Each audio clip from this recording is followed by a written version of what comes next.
பார்க்க போறோம்னா return of the legendary spear knight மானுவா தான் பார்க்க போறோம். நான் கம்யூனிட்டி போஸ்ட்ல போல் போட்டிருந்தேன் இந்த மானுவால எது போடலான்னு. 1400 பேருக்கு மேல ஓட் போட்டிருந்தீங்க. அதுல 65% பேரு இந்த மானுவாவை தான் சூஸ் பண்ணிருந்தீங்க.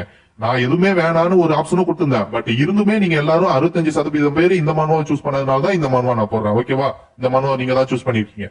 சரி வாங்க கதைக்குள்ள போயிடலாம். எல்லாரும் முடியாதுன்னு நினைச்சிட்டு இருந்தத அவன் செஞ்சு காட்டினான். ஒரு நைட் ஸ்வாட் மாஸ்டர் ஆகுறதுக்கு ஸ்வாட் யூஸ் பண்ணணும்னு எல்லாரும் நினைச்சாங்க. பட் ஆனா ஒரு ஸ்பியர் யூஸ் பண்ணி கூட ஸ்வாட் மாஸ்டர் ஆகலான்னு அவன் ப்ரூவ் பண்ணான். இவனை எல்லாரும் எப்படி சொல்லுவாங்கன்னா த அன்ரிவைல்டு ஸ்பியர் நைட்னு சொல்லுவாங்க. அவன் ஒரு ஹீரோ. ஏன்னா ரொம்ப நாளா போயிட்டு இருந்த அவலான் எம்பையரோட வார இவன் தான் முடிச்சு வச்சான். இவனை இந்த கான்டினென்டோட கிரேட்டஸ்ட் வாரியர்னு கூட சொல்லலாம். அவனோட பேரு தான் ஜோஸ்வா சாண்ட்னர். ஜோஸ்வா நான் கொஞ்சம் கூட நினைச்சு பார்க்கல இந்த கான்டினென்டோட ஸ்ட்ராங்கஸ்ட் ஸ்பியர் நைட் அவனோட முடிவு இந்த மாதிரி இருக்கும்னு. பார்த்தா இங்க ஹீரோ ரத்தம் வாந்தி எடுத்துட்டு இருக்கான். என்ன ஜோஸ்வா இப்ப பவரே இல்லாத மாதிரி ஃபீல் பண்றியா? ஏன் ஏன் எல்லாரும் எனக்கு இந்த மாதிரி பண்ணீங்க? ஜோஸ்வா நீ ஒரு மார்ஷியல் ஆர்ட்ஸ். உன்னோட மான்வாவை இருக்கிறதுலே லிமிட் வரி நீ டெவலப் பண்ணிருக்க. இப்ப உன்னோட உடம்புல கொஞ்சம் கூட ஒத்தே போவாத டிமானிக் எனர்ஜியும் டிவைன் பவரும் உள்ள சண்டை போட்டுட்டு இருக்கு. அதனாலதான் இப்ப உன் பாடி இந்த நிலைமையில இருக்கு. இதுவே இந்த இடத்துல உனக்கு பதிலா ஒரு சாதாரண ஆள் இருந்தானா எப்பயும் அவன் செத்துருப்பான் இந்த சண்டைனால. ஐ மீன் அந்த டிமோனிக் எனர்ஜிக்கும் அந்த டிவைன் பவருக்கும் இருக்கிற சண்டை. எதுனாலன்னு கேட்டேன். ஏன் என் வாழ்க்கையில நான் ஒரு தடவை கூட த்ரோனுக்காக பேராசப்பட்டதே கிடையாது. ஏன் த்ரோனை பத்தி நான் நினைச்சு பார்த்தது கூட கிடையாது. என் வாழ்க்கையில நான் யோசிச்சது எல்லாமே இந்த ஸ்பியர் எவ்வளவு கிரேட்டஸ்ட்னு காட்டுறதுக்காகவும் ஒரு கான்கபையனோட பையனுங்கிற பேரை மாத்துறதுக்காகவும் தான். அதுவும் இல்லாம என்னோட பெஸ்ட் ஃப்ரெண்டான என்னோட லார்ட் இந்த அவலான் எம்பையரோட வார நிப்பாட்டுறதுக்காக தான் நான் அவருக்கு பணி புரிஞ்சிட்டு இருந்தேன். இவன் தான் அவலான் எம்பையரோட எம்பரர் கைசர், நம்ம ஹீரோவோட பெஸ்ட் ஃப்ரெண்ட். நான் என் வாழ்க்கை ஃபுல்லா இந்த அவலான் எம்பையருக்கு ஒரு ஷீல்டா இருந்து காக்கணும்னு தான் நினைச்சேன். அப்படி இருக்கும்போது எதனால ஏன் எல்லாரும் ஜோஸ்வா உனக்கு ஒண்ணு தெரியுமா? சில பேர் இந்த உலகத்துல உயிரோட இருக்கிறதே ரொம்ப பெரிய ஆபத்து. அதுல நீயும் ஒரு ஆள். இப்போ இந்த சிவில் வாரும் முடிஞ்சு போச்சு. எம்பரர் பொசிஷனும் இப்ப வந்தாச்சு. இப்ப அவர் நினைச்சா எந்த ஒரு டேஞ்சருமே இல்லாம எல்லாத்தையும் செய்ய முடியும். இந்த தாத்தா யாருன்னா இவர் தான் மேஜிக் டவர் மாஸ்டர் எவர் கிராண்ட். இப்போ எம்பரர் பயப்படுறது எல்லாமே ஒரே ஒரு பேருக்கு தான். அது ஜோஸ்வா சாண்ட்னர். ஒரு மார்ஷியல் ஆர்ட்ஸ் அவனோட என்டையர் லைஃப் ஃபுல்லா மானாவை பத்தி ரிசர்ச் பண்ணாலும் அவனால ஒரு கத்தி அளவு மட்டும்தான் மானுவாவை டெவலப் பண்ணி அதுல யூஸ் பண்ண முடியும். பட் ஆனா நீ 2 ஆளை அடுக்கு மேல அடுக்கா நிக்க வச்சு இருக்கிற ஹைட்டுக்கு ஒரு ஸ்பியர் அளவுக்கு மானுவாவை டெவலப் பண்ணி யூஸ் பண்ணிட்டு இருக்க. அந்த ஸ்பியரை யூஸ் பண்ணி எத்தனை எனிமிஸ நீ வெட்டி சாச்சிருப்ப? இல்ல நீ இப்போதைக்கு அதோட ரொம்ப அதிக எனர்ஜியை எப்பயோ கடந்து வந்திருப்பேன்னு எனக்கு தெரியும். அந்த தாத்தா கையில ஒரு ஆர்ப வச்சு ஏதோ யூஸ் பண்றா. உடனே நம்ம ஹீரோட நெஞ்சில அப்படியே புடிச்சு அழுத்துற மாதிரி வலிக்குது அவனுக்கு. அந்த ஆர்பு என்னன்னா அமனான் ரூன்ஸ்ல கண்டுபிடிச்ச ஒரு ஆர்பு. அப்புறம் ஜோஸ்வா உன்னோட அந்த ஸ்பியரை பார்த்து நான் ஒவ்வொரு தடவையும் பயந்தேன். அந்த ஸ்பியர் வூண்ட பத்தி நான் நினைக்கும் போதெல்லாம் அது என்ன கிழிக்கிற மாதிரி எனக்கு இருந்தது. அதனால இப்ப அதெல்லாத்துக்கும் ஒரு முடிவு வருதுன்னு சொல்லிட்டு அவனும் ஹீரோ ஒரு வெட்டு வெட்டுறான். ஜோஸ்வா நீ இதுவரை எங்களுக்கு பண்ணது எல்லாத்துக்கும் ரொம்ப நன்றி. நீ மட்டும் இல்லைன்னா இப்ப நாங்க இந்த நிலைமையில இருந்திருக்க மாட்டோம். அதனால உனக்கு நாங்க ரொம்பவுமே கிரேட்ஃபுல்லா இருக்கோம். அதனால என்னோட நண்பா கடைசியா போயிட்டு வா. இதுக்கு மேல என்னால இப்படி பாத்துட்டு இருக்க முடியாது. என்னோட நண்பன் இப்படி கஷ்டப்படுறத நான் பார்க்க மாட்டேன்னு சொல்லிட்டு கைசர் அங்க இருந்து கிளம்பிடுறான். இவங்க எல்லாரும் ஹீரோவை அங்கிட்டே கொல்றதுக்கு எல்லா வேலையும் பண்ணிட்டு இங்க இருந்து கிளம்பிடுறாங்க. ஏ கைசர் நீ என்ன ஒரு விதமா தானே பாத்திருக்க, இந்த மாதிரி என்ன பார்த்தது இல்ல, பாத்துட்டு போடான்னு ஹீரோ கத்திட்டு இருக்கான்.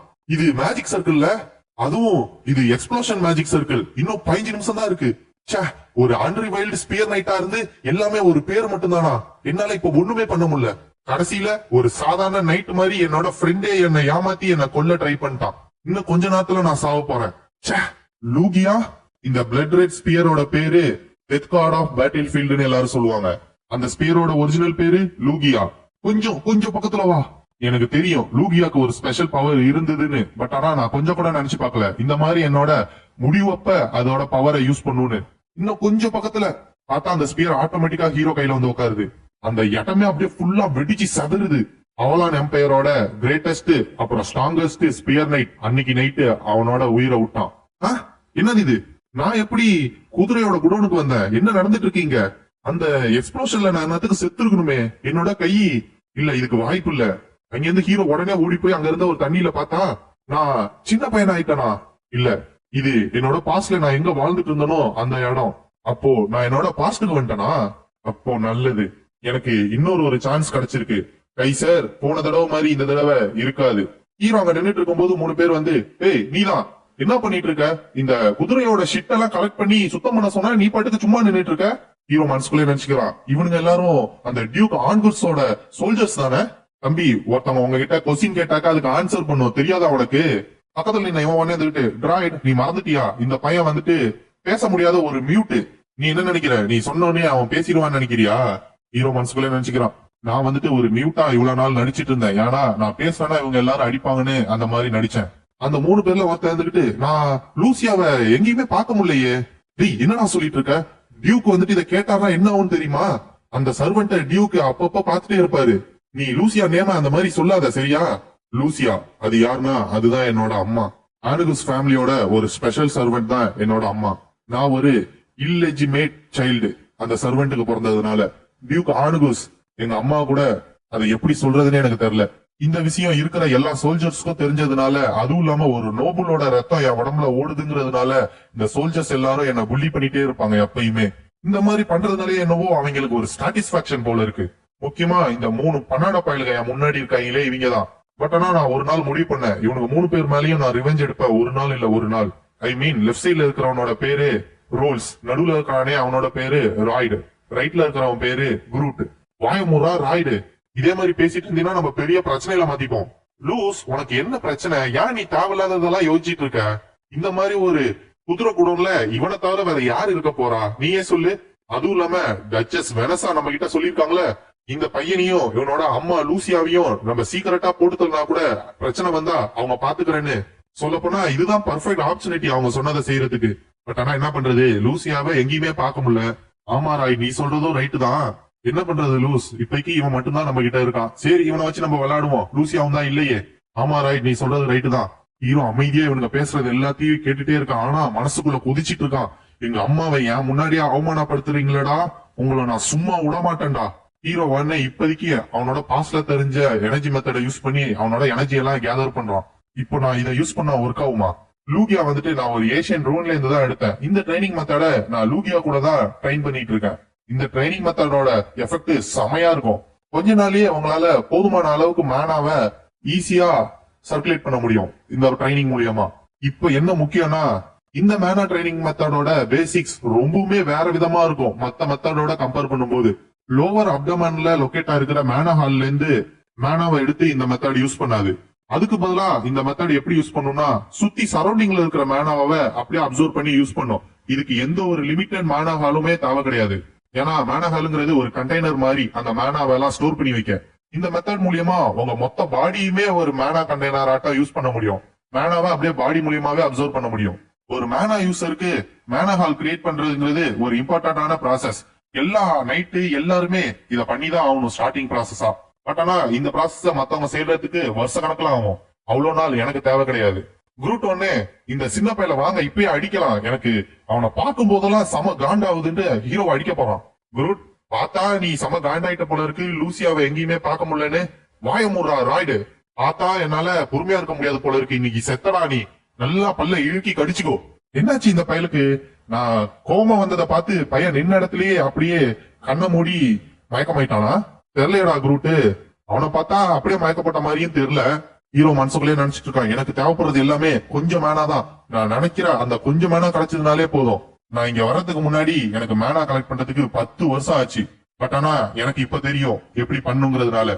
அந்த மாதிரி இருக்கும்போது நான் இவங்கள இப்படியே விடணும். ஹீரோ பார்த்த பார்வையில இந்த குரூட்டு பையன் அரண்டறான். ஏய், என்னடா பண்ண? எவ்வளவு தைரியம் தான் நீ என்னைய பயமுறுத்த பாப்பேன்னு அந்த கம்பு எடுத்து ஹீரோ அடிக்க வரான். அந்த ஸ்டோர் பண்ண மேனாவை கையில எடுத்து வயிற்றுல ஒரே குத்து. அவ்வளவுதான், பையன் அங்கேயே சுருண்டு விழுந்துடுறான். அதை பார்த்து ரியோட் செம ஷாக் ஆயிடுறான். என்ன நடந்தது இப்ப? என்னாச்சு? ஆனா ஹீரோக்கு இங்க வயிற்றுல ஏதோ ஒரு மாதிரியாவே இருக்கு. என்னது இது ஒரு மாதிரி இருக்கு வயிற்றுக்கிட்ட? அதுவும் அதே என்னோட லோவர் அப்டமன் இடத்துலயே. இதுக்கு முன்னாடி அந்த இடம் எம்டியா தானே இருந்தது. ரியோட் உடனே செம காண்டாயி, உனக்கு என்ன சாவ ஆசையான்னு கத்தி எடுத்துட்டு வரான். இவன் மனசுக்குள்ளே நினைச்சுக்கிறான், போச்சுடா, இப்போதைக்கு இந்த சின்ன பையனோட பாடிய வச்சு என்னால லாங் ஸ்வார்ட்ல ட்ரெயின் பண்ண ஒரு சோல்ஜர்கிட்ட சண்டை போடுறதுங்கிறது நடக்காத காரியம். இப்போ நான் என்னை அப்ரோச் பண்ற இந்த ராய்டு பையில நான் டேக் டவுன் பண்ணாலுமே இந்த ரோல்ஸ் பையன் அதை பார்த்ததுக்கு அப்புறமுக்கு என்ன நோக்கி வரவே மாட்டான். ஏன்னா இவங்க 3 பேர்லயே ரொம்பவும் கான்சியஸான ஆள்னா அது இந்த பையதான். இன்னும் ஒரு தடவை தாண்டா, ஒரே ஒரு தடவை, ஏய் தம்பி இன்னைக்கு நீ செத்தடா, உன் சாவி என் கையில தான் அப்படின்னு சொல்லி கத்தி எடுத்து ஹீரோ வெட்ட போறான். ஒரு டக்கு எப்படி மேனாவை ஃபர்ஸ்ட் கையில கலெக்ட் பண்ணானோ அதே மாதிரியே மேனாவை கையில கலெக்ட் பண்ணி இந்த தடவை இவன் மூஞ்சிலே ஒரே குத்து. அவ்வளவுதான். பையன் அப்படியே பிளையிங்ல பறந்து போய் பொத்துன்னு விழுந்தான். ரூல்ஸ் ஒன்னே நினைச்சுக்கிறான். நான் கொஞ்சம் கூட நினைச்சு பார்க்கல இந்த வாய் பேச முடியாத பையன் அவனோட எபிலிட்டி இந்த மாதிரி ஒழிச்சு வச்சிருப்பான்னு. ஒருவேளை இது கோஇன்சிடென்ஸா இருக்குமோ? இல்லையே, அவன் 2 பேரை அடிச்சு நாக் அவுட் பண்ணிருக்கானே. போச்சு போச்சு, நான் இவ்வளவு கம்மியான மேனா யூஸ் பண்ணதுக்கே என் உடம்பு இப்படி வலிக்குதே. நான் கொஞ்சம் கூட நினைச்சு பார்க்கல இந்த மாதிரி இருக்கும்னு. இந்த ரூல்ஸ் பையன் யாருன்னா, இவன் அவனோட எபிலிட்டிய விட அவனோட நாலேஜ் கவனிக்கிற விதத்தை பொறுத்துதான் சாதாரண ரேங்க்ல இருந்து சென்டூரியன் ரேங்க் வரையும் உயர்ந்து போனான். பட் ஆனா இவன் குரூட் ராய்டு அளவுக்கு ஸ்ட்ராங் கிடையாதுனாலும் இவன் கூட ஃபைட் பண்றது டேஞ்சரஸ் தான். பட் ஆனா இவன் முன்னாடி என்னோட வீக் சைட நான் காட்ட முடியாது. ஒழுங்கு மரியாதையா மித்த இருக்கிற எல்லார்கிட்டயும் சொல்லு. இவனுக்கு அதை கேட்டோடனே ஷாக்கு. நீ உன்னால பேச முடியுமா? பேச முடியுதா? ரூல்ஸ் இந்த நிமிஷத்திலேருந்து இருக்கிற எல்லா சென்டூரியன்ஸ் அப்புறம் எல்லா பன்னாட பயல்கிட்டையும் சொல்லு, யாராச்சும் எங்க அம்மாவை தப்பா பேசுனீங்கன்னா என் மேல சத்தியமா சொல்றேன், அவனுங்க யாரையும் சும்மா விட்டுட்டு தேட மாட்டேன். இது இது எப்படி? இவன் ஒரு சின்ன பையன் ஐயோ மான்ஸ்டர்னு கத்திக்கிட்டே ஓடுறான் அவன். போச்சு, அவ்வளவுதான். ஹீரோ மானம் அதிகமா யூஸ் பண்ணதுனால அங்கிட்டே மயக்கப்பட்டு விழுந்தாரான்.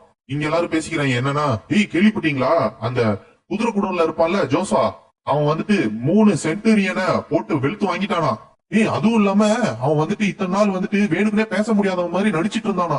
ரூமர்ஸ் எல்லாம் அப்படிதான் சுத்திட்டு இருக்கு. யங் மாஸ்டர் ஜோசா வந்துட்டு யங் மாஸ்டர் பேபிள விட 5 வயசு கம்மியானாலு.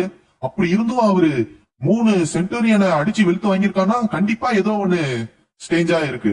டேய், நீங்க இதெல்லாம் நம்புறீங்களா? இந்த ரூமர்ஸ் எல்லாம் கொஞ்சம் அதிகமா தெரியல. அவன் ஒரு ஆர்ஃபன், இத்தனை நாளா அவன் பேச கூட கிடையாது, திடீர்னு நேத்து மட்டில் பேசிட்டானா. அதுவும் இல்லாம 3 சென்டூரியனை வெறுங்கையாலே அடிச்சு போட்டிருக்கான்னு சொல்றாங்க. இந்த ரூமர்ஸ் எல்லாம் நம்புற மாதிரியா இருக்கு? யோசிச்சு பாருங்க. நீ சொல்றது கரெக்ட் தான்டா. பட் ஆனா இந்த ரூமர் சொல்றபடி உண்மையிலே நடந்திருந்தா டியூக் ஆனுகுஸ் அவரோட சக்சஸர் பிளானையே மாத்த வாய்ப்பு இருக்கு. டேய், என்னடா சொல்ற? ஜோசா வேணா ஸ்கில்டா இருக்கலாம், பட் ஆனா அவரால எப்பயுமே யங் மாஸ்டர் பேபிளால வின் பண்ணவே முடியாது. உனக்கும் இது தெரியும்னு நினைக்கிறேன். ஆமா, இவன் சொல்றதும் ரைட்டு தான். ஏன்னா யங் மாஸ்டர் பேபிள் வந்துட்டு ஒரு மேனா யூசர். ஆமா, நீங்க சொல்றதெல்லாம் ரைட்டு தான். கிரேட் டியூக் ஆன்குஸ் வந்துட்டு 16 வயசுலதான் மேனா யூசர் ஆனாரு. பட் ஆனா யங் மாஸ்டர் பேபிள் இந்த வருஷத்தோட 14 வயசு ஆகுது. இப்பயே அவர் ஒரு மேனா யூசரா இருக்காரு. ஏன்னா அவர் ஒரு ஜீனியஸ். நீ என்ன சொல்ற? ஜோசா வந்துட்டு சக்சஷன்ல யங் மாஸ்டர் பேபிள்ல சேலஞ்ச் பண்ணுவான்னு நினைக்கிறியா? இதெல்லாம் அவன் நடக்கவே நடக்காது. இவங்க எல்லாரும் பேசிட்டு இருந்ததை ஹீரோ பின்னா நின்னு கேட்டுறான். யங் மாஸ்டர் ஜோசா, நீங்க எப்ப இங்க வந்தீங்க? டேய், நீ தானே, போய் டியூக் கிட்ட சொல்லு, டியூக் ஆனுகஸ் என்ன கூப்பிட்ட மாதிரியே இங்க நான் ஜோசா சான்னர் வந்திருக்கேன்னு. அப்போ உன்னோட பேரு தான் ரூல்ஸா? ஆமா ஆமா மாஸ்டர், என்னோட பேரு தான் ரூல்ஸ். சரி, நீ யாருகிட்ட ரிப்போர்ட் பண்ணுவ? நான் 29th battalion chiffon 29th battalion வந்துட்டு கிரீஸ்மேன் கிட்ட தானே இருக்கு. ஆமா டியூக். அப்ப சரி, அந்த யூனிஃபார்ம் எடுத்துருவா. பார்த்தா ஹீரோ அடிச்ச அடியில அந்த யூனிஃபார்மே ரொம்ப குழஞ்சி கொடூரமா கிழிஞ்சு போய் கிடக்கு. அப்போ நீ சொல்றதபடி பார்த்தா ஜோஸ்வா தான் இந்த யூனிஃபார்ம் இந்த மாதிரி மாத்திட்டாங்கறியா? இங்க பாரு ரூல்ஸ், மாஸ்டர் கேக்குறத ஒழுங்கா பதில் சொல்லு. நீ சொல்றதுல கொஞ்சோண்டு பொய் இருந்தா கூட சும்மா விட்டுட்டு தேட மாட்டேன். ஓகே ஓகே டியூக், நான் சொல்றதுல கொஞ்சம் கூட பொய் கிடையாது. சீஃபோன், நீ என்ன நிக்கிற? டியூக், சொல்ல போனா இது நம்புறதுக்கு கொஞ்சம் கஷ்டமா தான் இருக்கு. ஆமா சீஃபோன், பட் ஆனா ஜோசா இந்த வருஷம் எத்தனை வயசாகுது அவனுக்கு? டியூக், இந்த வருஷத்தோட அவனுக்கு 9 வயசு ஆகுது. அந்த வயசுல அவனோட வெறுங்கையை யூஸ் பண்ணியே ஓர்க் லெதர்ல செய்யப்பட்ட இந்த ஆர்மரை இந்த மாதிரி ஆக்கியிருக்கானா? ஒருவேளை அவனால மேனா யூஸ் பண்ண முடியும்னா இந்த மாதிரி பண்ண வாய்ப்பு இருக்கு. டியூக், நான் சொல்றேன்னு தப்பா நினைக்காதீங்க, பட் ஆனா அப்படி நடக்க வாய்ப்பே கிடையாது. ஏன்னா 9 வயசுல மேனா யூஸ் பண்றதுங்கிறது எந்த ஒரு காண்டினென்ட் ஹிஸ்டரியிலுமே நடக்காதது. இந்த ஓர்க் லெதர் ஆர்மரை இந்த மாதிரி ஆக்குறதுக்கு கண்டிப்பா டாப் நாச் பி கிளாஸ் நைட்டால மட்டும்தான் வெறுங்கையால இந்த மாதிரி ஆக்க முடியும். அதுவும் யங் மாஸ்டர் ஜோசா வெறும் 9 வயசு தான் அவர் இந்த மாதிரி பண்ணிருக்க வாய்ப்பே கிடையாது. சொல்லப்போனா டியூக், இவனுக்கு தான் யங் மாஸ்டர் ஜோசுவாவை புள்ளி பண்றதுல இருந்து தப்பிக்கிறதுக்காக இந்த மாதிரி மண்ணில மூளையே இல்லாத ஒரு யோசனையை கொண்டாந்து இந்த மாதிரி சொல்லிட்டு இருக்காங்கன்னு நினைக்கிறேன். நீங்க மட்டும் எனக்கு பர்மிஷன் கொடுத்தீங்கன்னா இந்த பன்னாட பையில இங்க இருந்து நான் இழுத்துட்டு போய் வெளுத்து வாங்கி உண்மை என்னங்கறத நான் சொல்றேன். இல்ல சார், இல்ல, நான் சொல்றது எல்லாமே உண்மை. எவ்வளவு தைரியம் இருந்தா டியூக் முன்னாடியே வாய வஸ்துவ உண்மையை சொல்றா இப்பவே. சார், நான் சொன்னது எல்லாமே உண்மைதான், தயவு செஞ்சு என்ன நம்புங்கன்னு அவன் கதறிட்டு இருக்கான் ரூல்ஸ். அப்போ நீ கடைசி வரையும் உண்மையை சொல்ல மாட்டீல? சிஃபோன், நிப்பாட்டு. ஆனா டியூக் இந்த மாதிரி பொய்யான ரூமரை சொல்லிட்டு திரியிறான உயிரோட உடனுமா? நீ சொல்றது உண்மைதான் சிஃபன், பட் ஆனா இந்த ரூமரை நிப்பாட்டுறதுக்கு ஒரே ஒரு வழிதான் இருக்கு. இதுல யாரு சம்பந்தப்பட்டு இருக்கானோ அவனையே கூப்பிட்டு விசாரிக்கிறதுலதான் இருக்கு. இது அவனை மீட் பண்றதுக்கான டைம் தான். அவனை பார்த்து நானே முடிவு பண்ணிக்கிறேன். சிஃபன் ஒன்னே மனசுக்குள்ள நினைச்சுக்கிறான், டியூக்கே ஒரு கான்கபைனோட பையனை பாக்குறதுக்கு நேரடியா போவாருன்னு நான் கொஞ்சம் கூட நினைச்சு பாக்கல. யங் மாஸ்டர் பெபிள் வந்துட்டு இந்த மாதிரி ஒரு இது இருக்கும் போது கூட இவர் எந்த ஒரு ரெஸ்பான்ஸுமே கொடுக்கலையே. ஏன்னா அவரு தான் கிரேட்டஸ்ட் டேலண்ட்னு சொன்னாங்க இந்த எம்பையர்லயே. அப்படி இருக்கும்போது இந்த யங் மாஸ்டர் ஜோசாக்கு டியூக்கே போறேன்னு சொல்றாரு. சரி சிஃபோன், ஜோசா எங்க இருக்குன்னு சொன்ன? அதுவா டியூக்? அவன் வந்துட்டு இப்பதான் எஸ்டேட்டுக்கு வந்தானோ, அப்புறம் ஃபர்ஸ்ட் ஃப்ளோர் வெயிட்டிங் ரூம்ல வெயிட்